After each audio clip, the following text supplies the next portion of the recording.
Hello.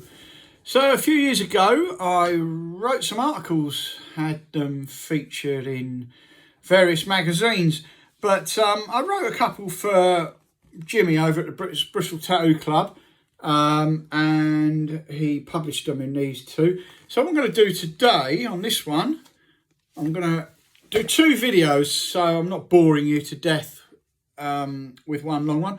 I'm going to read you the article from the Bristol Tattoo Club members sort of newsletter magazine thing. And I'm going to read you the article that I wrote. It's just this page and that page there. And there's the advert that I had put in it. Shame I had to be opposite certain main suppliers that sell to scratchers, but there you go. So, Jez Camber of Camber Custom Machines. Camber Custom Tattoo Machines, I prefer. Okay. Anyway, so here we go. I'm going to read you this just word for word off the page. All right. So I'm going to be looking down at the page, not looking at the camera. All right. Here we go.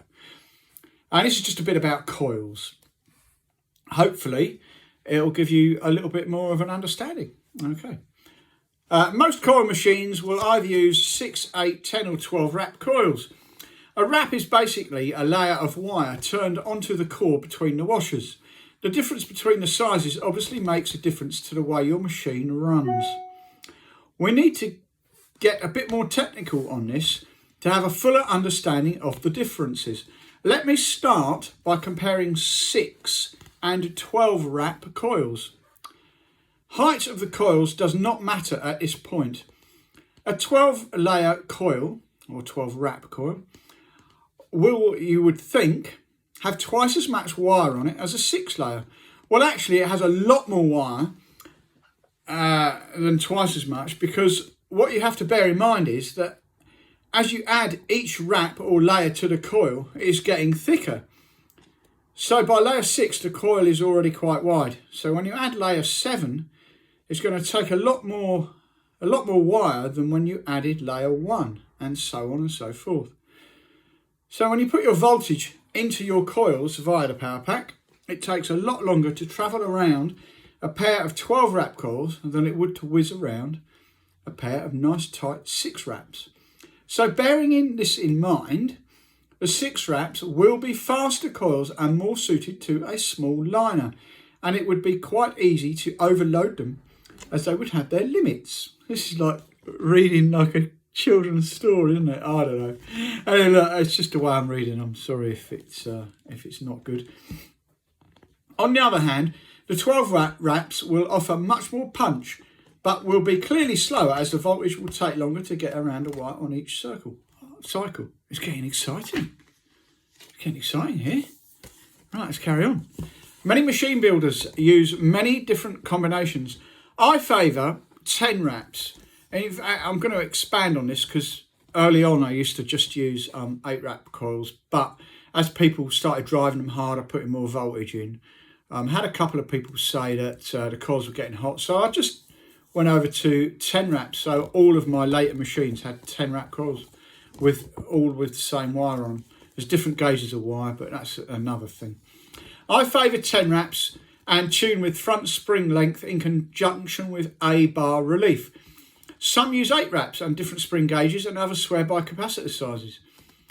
The end story is that if you're happy with the way your machine runs and you know enough information about it to keep it running properly, then half the battle is won. Coils heating up? There's a few possibilities on this one. Main one really is that you could have a leak within the coil winding. To be honest, a bit of heat is not worth worrying about, but if your machine is behaving and doing what you want it to do, why worry? But if it affects the performance, then it may need to be sorted. I've seen some machines with copper, brass and stainless washers under the coils. These metals are not magnetic and non-ferrous, so they can hamper the performance by reducing the connection between the two coils. So basically, under the coils, if you're shimming or using washers to raise a coil up to get the armature bar to sit flat on the top of the front coil, then you need those washers to be steel. Okay, they need to be magnetic, and so that the coils can make their connection through the base plate if you've got a yoke between the coils, if you've got an aluminium or a brass frame, you'll have a yoke between the coil. That'll be steel, just basically joining the magnetic circuit, okay? Another cause could be that too much rear spring tension, so you have to put a lot of voltage into the coils to make them do what you want. As I mentioned, a bit of heat is no big deal, but a lot is not good. Pull down the front of the armature bar until it touches the front coil. Then check that you have a gap between the rear coil and the armature bar. You don't need a huge gap, just a gap of some sort. And to be honest, even if you just get a cigarette paper in there, that's a gap. What you don't want them doing is both touching, okay? Because if that happens, there's a fair chance that it's touching the rear coil first, okay? And that's just going to make the machine do silly things, okay? It could also be that the power you need from your machine is such that the coils are not powerful enough. And you're pushing the coils beyond the limit and they heat up. Simple fix, bigger coils, extra couple of wraps does the trick here. Obviously you can't just wrap more wire around the coils, you have to remake the coils. I'm keeping it short and sweet for now. Don't want to get too complicated. I hope the info helps a bit. The better your understanding of machines you use every day, then the easier it will be for you to sort them out. As always, I'm happy to help with any technical problems you might have. Just get in touch. Help and advice is free. That bit still stands.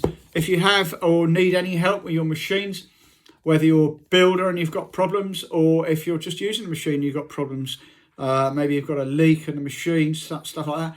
I've got some other intuitive videos trawl through my channel here and have a look through them. There's some explaining about springs and things, and so I'm going to cut that one short now. That's from issue 3, and I'm going to do another one for issue 4, which I'm going to read in a minute and do a separate video.